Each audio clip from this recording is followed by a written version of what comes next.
Assalamualaikum warahmatullahi wabarakatuh. Kembali lagi dengan saya Safrianti dengan NIM 23650052 dari Prodi Teknik Informatika Universitas Ihsanuddin.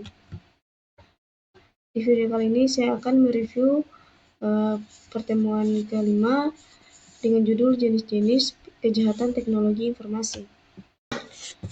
Capaian pembelajaran yaitu ada beberapa poin. Yang pertama, menganalisis definisi kejahatan teknologi informasi. Yang kedua, mengidentifikasi karakteristik kejahatan dengan sarana komputer. Yang ketiga, memahami modus operandi Cardin sebagai contoh kejahatan properti. Dan keempat, mengevaluasi klasifikasi kejahatan TI berdasarkan sasaran dan modus. Di slide ini paradoks teknologi informasi, di mana ada manfaat yaitu memudahkan hidup manusia, dan ada juga dampak negatif memfasilitas kejahatan, dan ada juga perubahan paradigma kriminologi dari fakta manusia sampai faktor teknologi, dan ada juga fakta di mana kejahatan ada seiring dengan kemajuan teknologi. Nah, di slide ini definisi kejahatan teknologi informasi. Ada 3, yaitu yang pertama universal. Belum ada definisi baku tapi ada kesamaan pengertian. Yang kedua inti, yaitu upaya memasuki yaitu menggunakan fasilitas komputer tanpa izin dan melawan hukum. Poin ketiga Indra Savitri, yaitu kejahatan yang berkaitan pemanfaatan TI tanpa batas dengan karakteristik rekayasa teknologi. Nah, di slide ini Cardin yaitu definisi dan karakteristik, di mana ada 4 poin penting. Yang pertama definisi, yaitu menyalahgunakan kartu kredit menggunakan internet. Poin kedua terminologi hacker Cardin, yaitu penipuan dengan kartu kredit. Poin ketiga sasaran, yaitu properti milik orang lain, cybercrime against TP property. Nah, terakhir ada modus, yaitu computer facilitated crime, kejahatan umum menggunakan komputer. Nah, di slide ini modus operandi Cardin, di mana ada beberapa, yaitu yang pertama perolehan data, phishing, skimming, database breach. Validasi, yaitu cek validasi kartu kredit, software khusus. Ketiga, transaksi, yaitu beli barang jasa online. Keempat, pengiriman, yaitu gunakan alamat drop atau receiver. Dan kelima, penjualan, yaitu jual barang di pasar gelap. Nah, di mana di sini ada alur Cardin atau diagram flow. Yang pertama yang harus dilakukan itu data kartu kredit curian. Selanjutnya validasi dengan software. Lanjut validasi dan transaksi e-commerce dengan software. Nah, pengiriman ke drop address, penjualan barang ilegal, pencucian uang. Nah, di slide ini dampak Cardin. Nah, di mana ada beberapa. Yang pertama korban langsung, yaitu pemilik kartu kredit, kerugian finansial.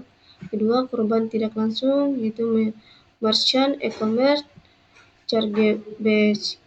Ketiga, sistematik, yaitu tingkatkan biaya transaksi kartu kredit. Keempat, reputasi, yaitu turunkan kepercayaan pada e-commerce. Nah, di slide ini studi kasus Cardin Ring Indonesia, di mana di sini ada fakta di tahun 2019 Polri ungkap sindikat Cardin transnasional. Kedua, modus, yaitu phishing website bank palsu. Ketiga, kerugian 2,5 miliar pelaku WNI dan WNA. Hambatan, yaitu software di luar negeri, pembuktian digital. Nah, di slide ini regulasi untuk Cardin di Indonesia, di mana di sini ada beberapa.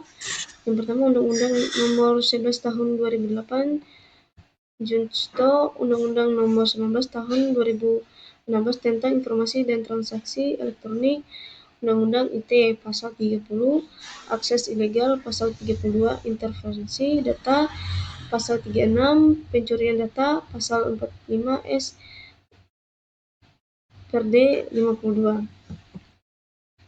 Kitab Undang-Undang Hukum Pidana KUHP Pasal 362 tentang pencurian, Pasal 263 tentang pemalsuan surat, Pasal 378 tentang penipuan, Pasal 480 tentang penggelapan.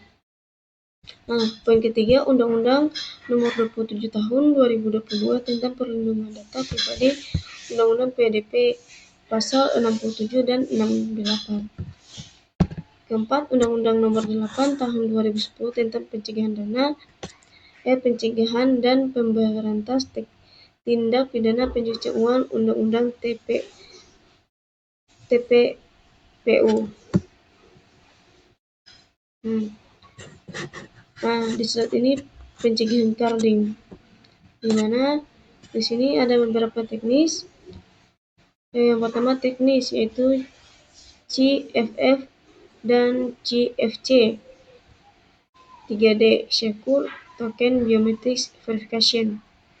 Ada juga edukasi, awareness, pemegang kartu, monitoring yaitu sistem deteksi anomali transaksi, dan ada juga kerjasama yaitu bank, merchant, aparat penegak hukum.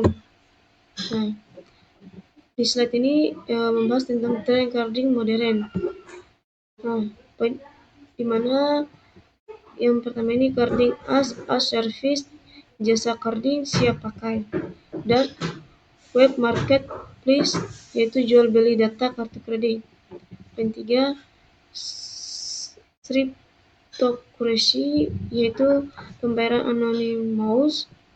Keempat, algorithm yaitu validasi otomatis dengan machine learning. Di slide ini aktivitas simulasi investigasi carding.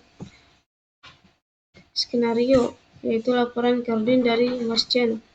Tahapan ada beberapa, yaitu yang pertama pengumpulan bukti digital, identifikasi pelaku, analisis alur transaksi, rekomendasi penindakan.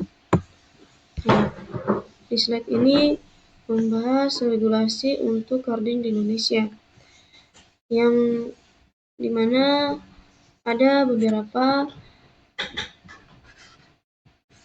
regulasi carding di Indonesia. Yang pertama, kejahatan TI mencakup beragam aktivitas ilegal menggunakan komputer. Kedua, coding contoh kejahatan properti dengan modus kompleks. Ketiga, klasifikasi membantu penegakan hukum dan pencegahan. Keempat, perlu pendekatan multi-sektor untuk penanggulangan. Baik, mungkin itu saja review dari saya. Bila ada kata, mohon maaf. Saya akhiri dengan ucapan wabillahi taufiq wal hidayah. Wassalamualaikum warahmatullahi wabarakatuh.